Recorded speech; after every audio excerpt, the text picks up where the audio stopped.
Okay, so this video is on sticky wages, kind of a Keynesian subject, and it occurs when wages get stuck above equilibrium because workers resist wage cuts. It kind of counters the classical thought that markets always move and form the perfect equilibrium.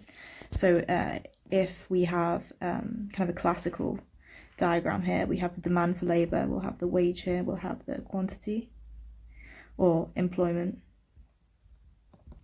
And then we have the supply of labour here.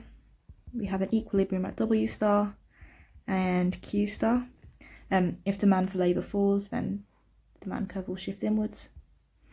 And so a new equilibrium will form at a lower wage rate in Q1. However, we can see here by definition that wages may get stuck above equilibrium. This is equilibrium, so wages haven't got stuck above equilibrium because wages have fallen.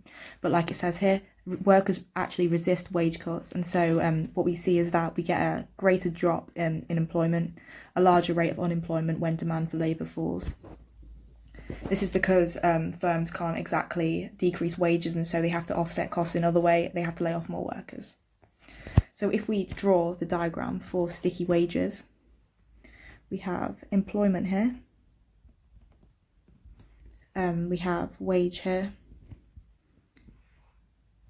demand for labour, supply of labour.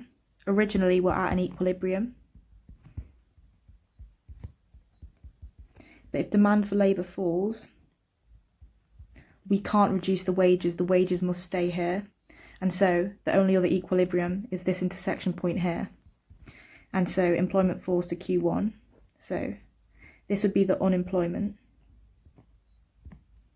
compared to if we did simply have a equilibrium, as the classical economists would suggest, W star, and we'd have Q star, and so the unemployment would be smaller, and therefore, as we can see, due to sticky wages, we get a greater unemployment when demand for labour falls.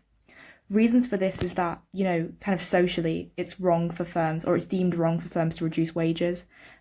Employees are valued in society, and so people might strike, there might be uproar, and people might begin to boycott firms. Additionally, for wage efficiency reasons, if you're an employee and you get your wage literally cut, then you're going to think, you're not going to feel valued by the firm, you're going to put in less effort, and that can increase costs for the firm. Additionally, there are laws kind of upholding what wages you may pay. Maybe that's a contract, maybe that's a minimum wage, and that all these factors can lead to wages being stuck up here and a subsequent increase in unemployment when demand for labour falls. That's the basic essence of sticky wages.